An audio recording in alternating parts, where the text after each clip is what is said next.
परम पिता परमात्मा पूर्ण ब्रह्म सारी सृष्टि के रचनहार कबीर देव, कबीर साहब, कबीर परमेश्वर जी की असीम रजा से आप सभी पुण्यात्माएं परमात्मा के सत्संग को सुनने के लिए उपस्थित हुए।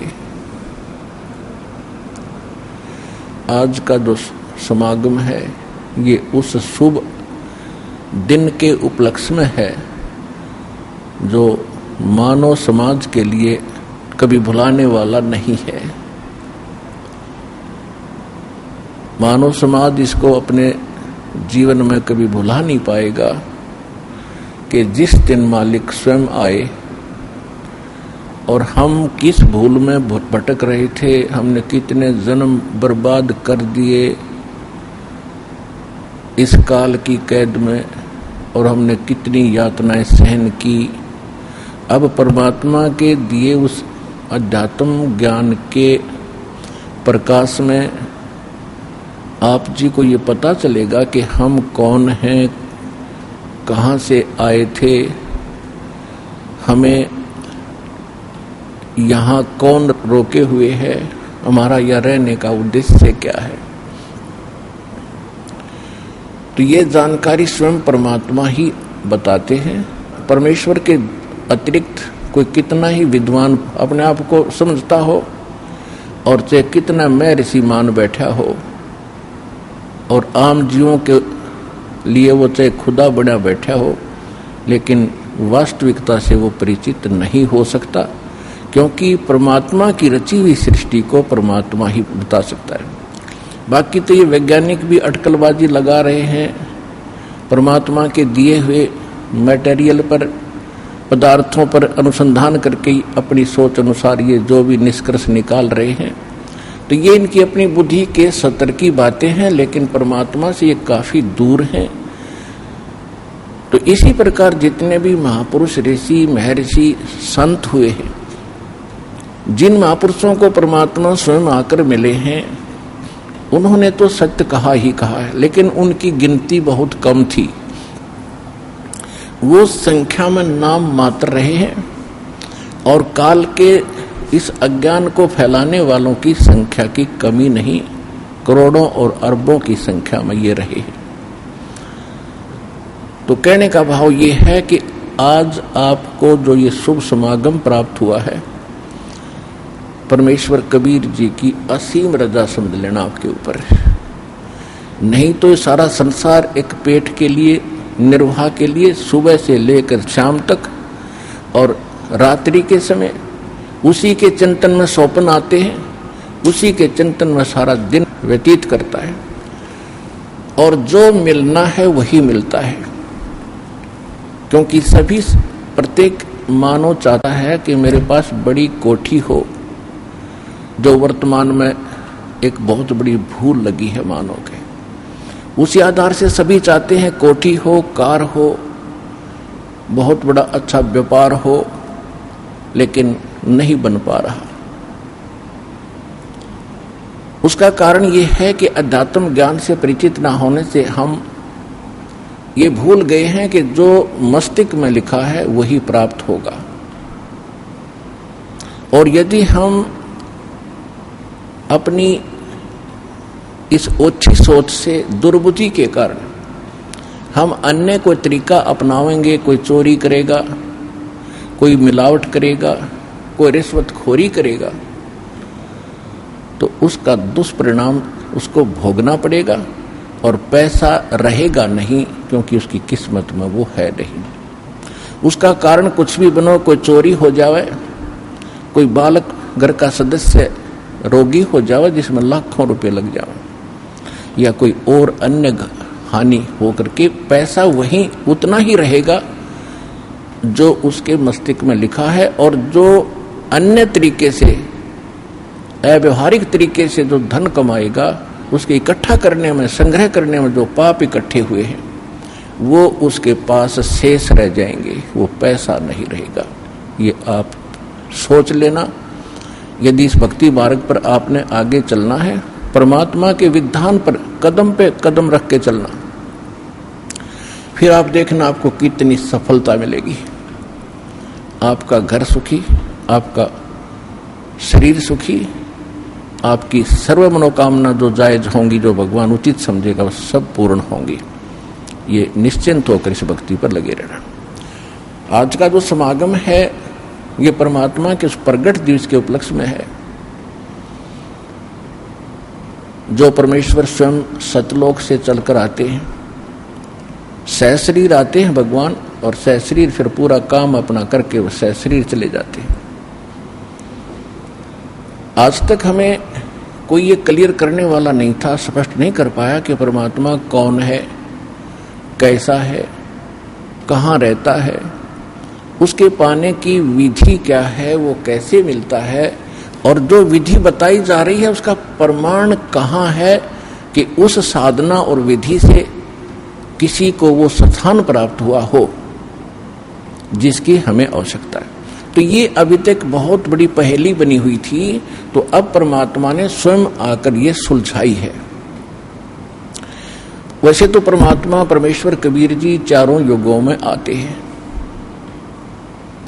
सतयुग में सत सुकृत कह टेरा, त्रेता नाम मुनींद्र मेरा, द्वापर में करुणा में कहाया,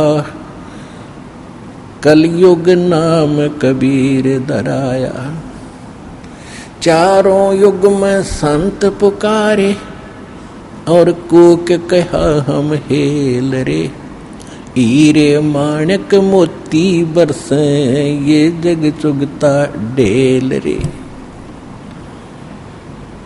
परमेश्वर कबीर जी बता रहे हैं कि मैं चारों युगों में आया हूं। सतयुग के अंदर मेरा सत्सुकृत नाम प्रसिद्ध रहा, त्रेता में मुनिंद्र ऋषि के नाम से परमात्मा कबीर जी प्रसिद्ध रहे पूरे युग में, द्वापर में उनका करुणा में नाम रहा, और कलयुग में उस परमात्मा का वास्तविक जो नाम है कबीर साहब, कबीर देव, अल्लाहू अकबर, ये पूरे कलयुग में यही रहेगा। वैसे प्रत्येक युग में परमात्मा अन्य रूपांतर करके भी आते रहते हैं, साधु संत का रूप बनाकर कहीं भी प्रकट हो जाते हैं। कुछ समय वहां रहकर अपनी प्यारी आत्माओं को सच्चा ज्ञान भक्ति दृढ़ करके वो फिर वहां से अदृश्य हो जाते हैं। फिर वो भक्त, वो संत जिनको भगवान मिलते हैं सीधे, वो अपने से परिचित कराकर वापस छोड़ते हैं। वो संत भी उस परमात्मा के आंखों देखा गुणगान, उसकी महिमा का वर्णन किया करते हैं।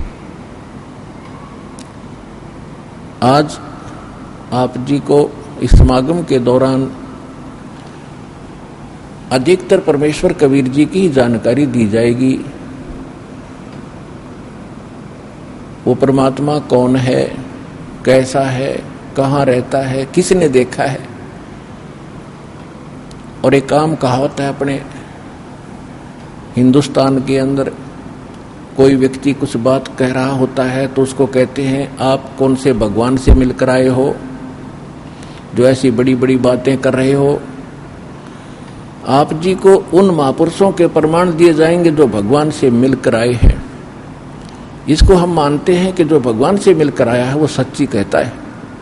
तो जो परमात्मा से मिलकर आए हैं उन महापुरुषों के भी साथ में एविडेंस, उनकी विटनेस आपके सामने दी जाएगी कि इन महापुरुषों ने परमात्मा को देखा और वो भगवान से मिलकर आए, और परमात्मा ने जो उनको मोक्ष मार्ग बताया, उन्होंने कौन सी साधना की जिससे उनका मोक्ष हुआ। तो उसी साधना से, उसी भक्ति से आप और हम सभी का मोक्ष संभव है, इति सिद्धम। तो इस सत्संग के दौरान आप जी को ये सभी प्रमाण प्रस्तुत किए जाएंगे। सौभाग्य आपका, आप जी को ये सत्यनारायण कथा सुनने को सुलभ हुई। आज तक हमने ये पता नहीं था सत्यनारायण है कौन। सत्यनारायण, सत्य माने जिसका नाश कभी ना हो, अविनाशी। नारायण मीन जो जल के ऊपर, नार माने जल, आयन माने आने वाला, यानी जो जल पर आकर विराजमान होने वाला। वो कौन? वो परमात्मा है। इसलिए नारायण, नारायण यानी परमात्मा, परमात्मा की एक महिमा है कि वो सतलोक से चलकर आता है और जल के ऊपर कमल के फूल पर आकर वो निवास करता है, जिस कारण से उसको नारायण कहते हैं। और हमने इस नारायण की उपमा लगा रखी थी सतगुण विष्णु जी के ऊपर। सतगुण विष्णु जी जो है, इसको हम सत्यनारायण मानते थे। ये हमारे नकली गुरु अज्ञानी हमें मिसगाइड किए हुए थे। एक पीतल को हमें सोना बता रहे थे। कितना दुर्भाग्य रहा हमारा, और हमारे पूर्वजों ने कितना विश्वास किया इन मूर्खों पे, जिन्हें कह का पता नहीं अध्यात्म मार्ग का। तो हमें अब सत्यनारायण का पता चला है कि कौन है वो सत्यनारायण। वो अविनाशी परमात्मा कौन है, तो उसकी जानकारी आपको बताई जाएगी। परमात्मा चारों युगों में आते हैं। सतयुग में सत्सुकृत नाम से परमेश्वर आए थे और एक सरोवर के अंदर कमल के फूल के ऊपर आकर शिशु रूप धारण करके उन्होंने निवास किया था। वहां से एक विद्याधर नाम के ब्राह्मण और उनकी पत्नी दीपिका, वो उस रास्ते से आ रहे थे जिस सरोवर में परमात्मा विराजमान थे। दोनों निसंतान थे। आयु लगभग 60-65 साल की हो चुकी थी, क्योंकि सतयुग में आयु लाखों वर्ष की होती थी। तो तब तक उनको कोई संतान प्राप्ति नहीं थी। वो सरोवर के शुद्ध जल को पीने के लिए उसके अंदर निकट पहुंचे तो बच्चे को पाया, घर ले आए। उन्होंने उसको पाला पोसा और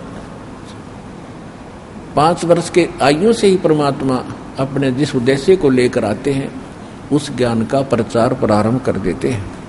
सतयुग में परमेश्वर ने 5 वर्ष की आयु में एक मनु नाम के एक ऋषि थे, मनु, स्वयंभू मनु बोलते हैं उनको, और उनके विषय में कहा जाता था कि बड़े विद्वान पुरुष थे, वेदों के बड़े ज्ञाता थे।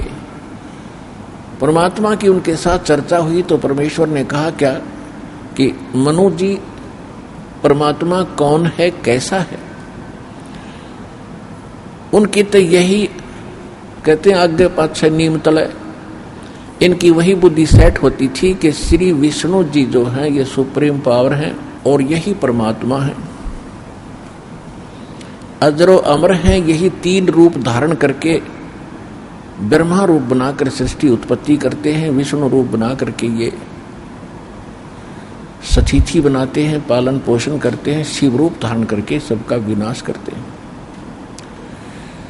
और ये भी कहा करते थे कि अविनाशी हैं, अजरो अमर हैं। फिर उनसे पूछा जाता था कि परमात्मा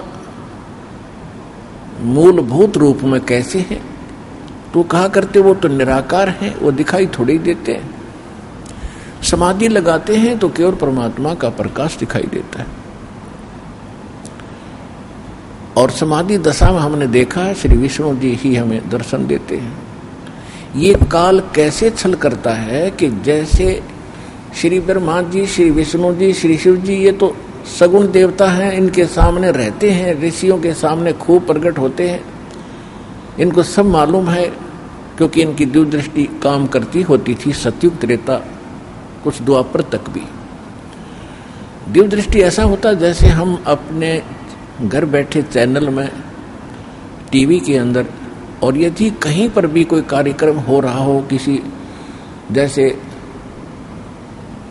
पार्लियामेंट के अंदर कोई सेशन चलता है तो मीडिया वाले डायरेक्ट दिखा देते हैं, तो हम घर बैठे देख लेते। ऐसे उनकी दिव्य दृष्टि होती थी, उन भगवानों को वहां बैठा भी देख लेते थे, कहाँ क्या कार्य कर रहे हैं, कैसे रह रहे। वो सामने भी होते थे। जब समाधि ये लगाने की चेष्टा करते थे तो ये काल क्या करता है, किसी को तो विष्णु जी के रूप में दर्शन दे देता है, तो विष्णु का पुजारी हो जाता है, गुण गाता फिरता है कि हमने जान दिया, देख लिया, ये अपने आप को छुपाए हुए हैं श्री विष्णु जी, जो सगुण देवता है 3 देवताओं में से। ये सर्वशक्तिमान है, सर्वेश्वर है। हमने समाधि दशा में इसके दर्शन हुए। किसी को ब्रह्मा जी के रूप में दर्शन दे देता है, वो ब्रह्मा के गुण गाता है, ब्रह्मा सर्वशक्तिमान है, ये सब के मालिक है, सृष्टि स्थिति उत्पत्ति संहार यही करते हैं। किसी को शंकर के रूप में दर्शन दे देता जब ये समाधि के डड़े ढोते। इस प्रकार इनको भ्रमित ज्ञान प्राप्त रहा है। तो परमात्मा कहा करते थे, क्या आप वेदों को मानते हैं? अरे वाह, वेदों को कौन नहीं मानेगा, मनु जी का उत्तर होता था। तो परमात्मा उनको कहा करते थे कि ऋग्वेद मंडल नंबर 9 और सूक्त 86 मंत्र 26-27 में देखिएगा, वो परमात्मा सतलोक में रहता है, वहां से सह शरीर आता, चलकर आता है, अच्छी आत्माओं को मिलता है। लेकिन कहते हैं राज तजना सहज है, सहज त्रिया का ने, मान बढ़ाई ईर्षा दुर्लभ तजना ये। राज्य भी त्याग सकता है इंसान और अपनी स्त्री का मोह भी त्याग सकता है, लेकिन मान बढ़ाई और ईर्षा को नहीं छोड़ सकता। और मान बढ़ाई ईर्षा छोड़े बिना भगवान नहीं मिल सकते। तो इन ऋषियों के सामने ये 8 अड़गी मान बढ़ाई की हम ब्राह्मण, हम विद्वान पुरुष, सर्वश्रेष्ठ मानव, और ये क्या जाने कल का बच्चा। लेकिन उस समय परमात्मा भी ब्राह्मण ही कहलाते थे, क्योंकि ब्राह्मण के घर प्रवेश हो रही थी और ब्राह्मणों की बात उस समय सुनी जाती थी, अन्य की तो कोई सुनता ही नहीं था। तो ये कहकर टाल देते थे कि ये विद्याधर का बालक मूर्ख है, ये पता नहीं कौन इसके कमबख्त पैदा हो गया है, इसकी बातें मत सुनो, ये तो ऊट पटांग बकवास करता है, सारी उल्टी बातें करता है और खुद को ये भगवान कहता है। और परमात्मा कहा करते, जो उसमें कबीर देव लिखा है ना तुम्हारे वेदों में, वो कबीर देव मैं ही हूं। लेकिन ये उनका गले बात उतरी नहीं और परमेश्वर को वामदेव कहने लगे। वामदेव, वामदेव का अर्थ होता है उल्टा ज्ञान देने वाला देवता। वाम माने उल्टा, जैसे दाएं हाथ को कहते हैं सुल्टा हाथ और बाएं हाथ को कहते हैं उल्टा बामा।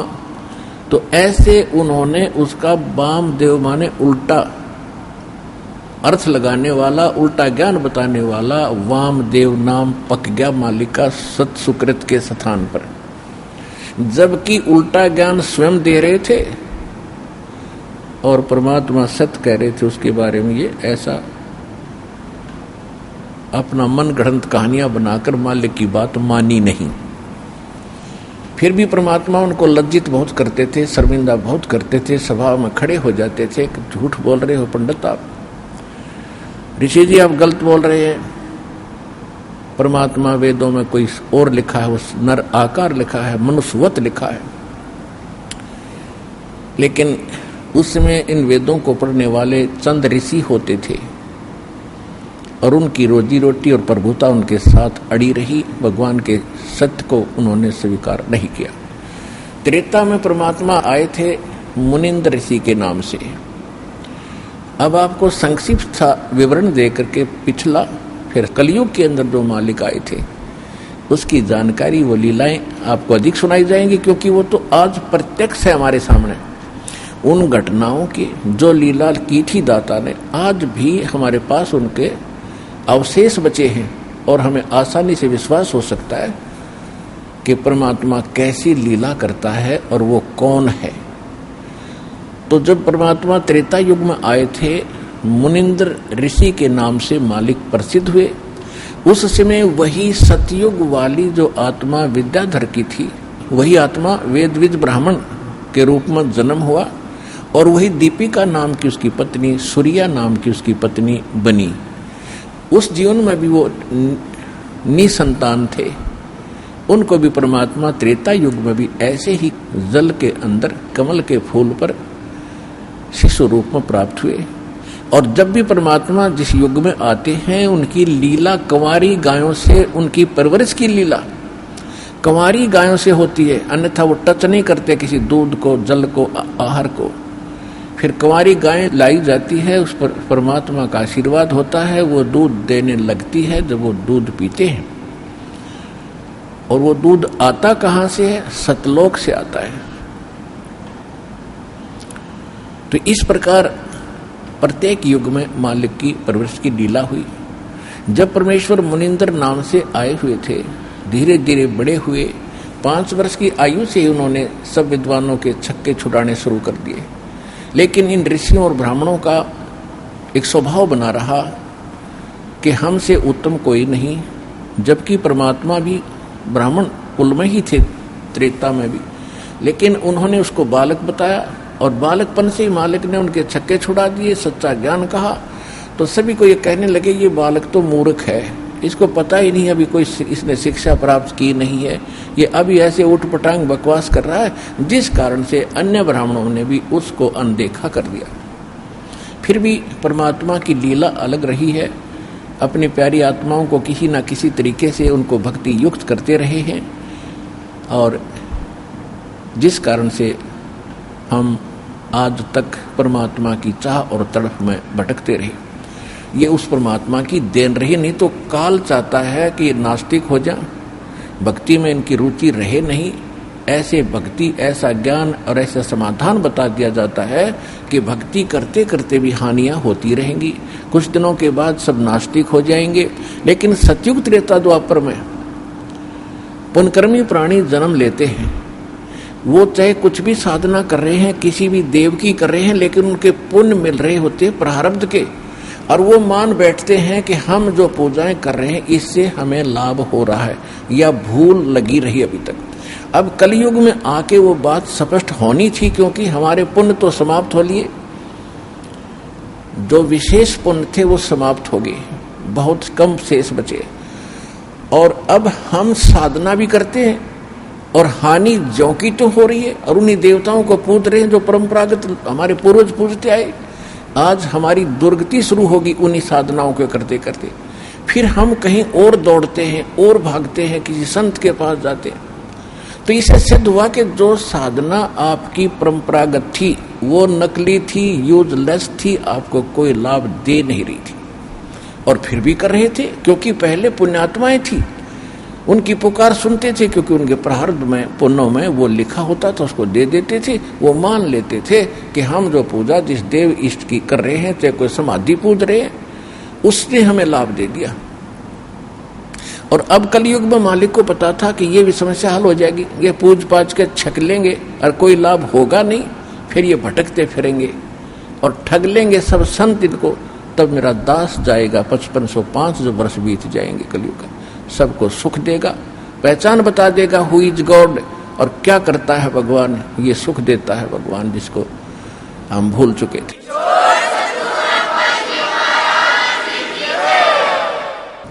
अब परमात्मा के ज्ञान को किसी ने सुना नहीं, सत्य को माना नहीं, तो परमात्मा के पास तो बहुत साधन है, बहुत से तरीके हैं। कहते 100 छल छिद्र मैं करूं अपने जन के काजे, अरणक से पूजो मार दो मैं नरसिंह धर लूं साजो। अब परमात्मा तो परिपूर्ण होते हैं अपनी भक्ति, अपनी शक्ति से। अब जैसे चंदन का पेड़, चाहे लकड़ी भी कहीं पड़ी हो, उसका स्वभाव है महक देती है, सुंदर महक देती है, लुभावनी महक उससे निकल रही होती है, सुगंध होती है। ऐसे ही परमात्मा के आसपास जहां भी कोई भक्त निकट आता था उसको अजब शांति मिलती थी। तो परमेश्वर सत्संग किया करते थे।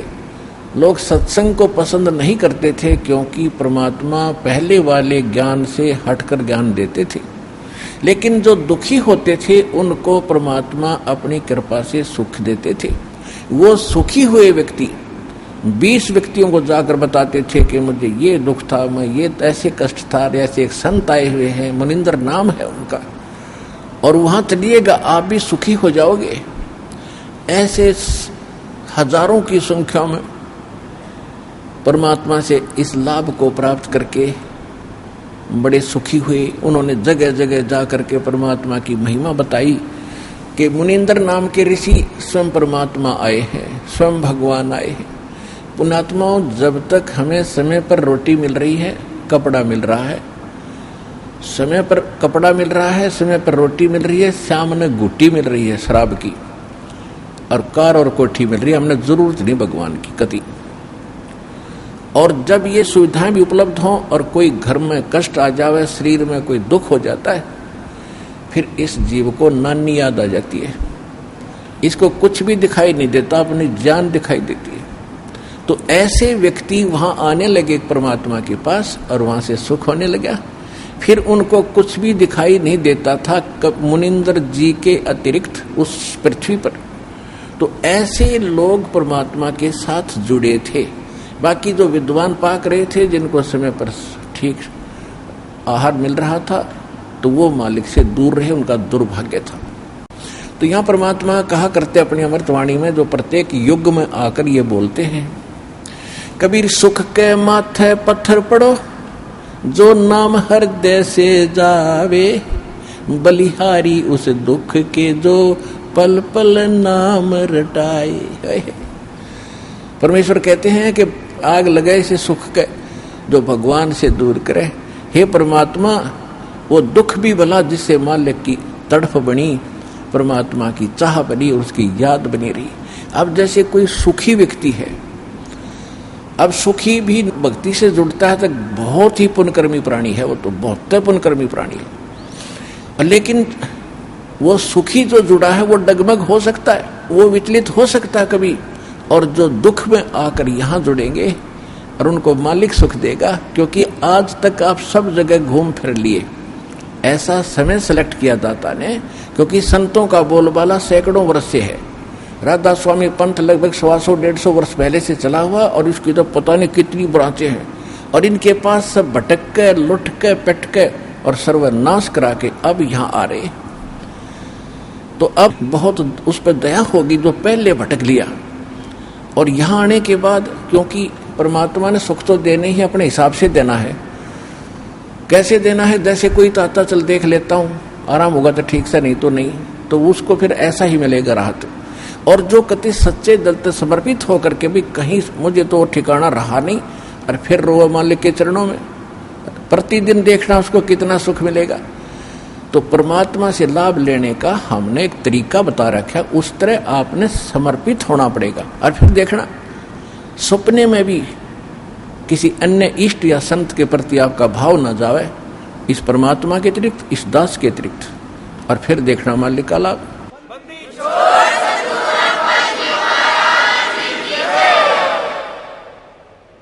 तो ये कहने से नहीं बनेगा, सोचने से नहीं बनेगा। इसके लिए हम ज्ञान देते हैं उस परम पिता को, परमात्मा सिद्ध करते हैं और प्रमाण देते हैं। वो प्रमाण आपको चारों तरफ से बाध्य कर देंगे कि पृथ्वी पर ना कोई और भगवान है और ना ही ऐसा पृथ्वी पर ज्ञान है। और फिर समाधान, ऐसे प्रमाणित मंत्र जिन महापुरुषों का मोक्ष हुआ, उन्होंने यही जाप किया।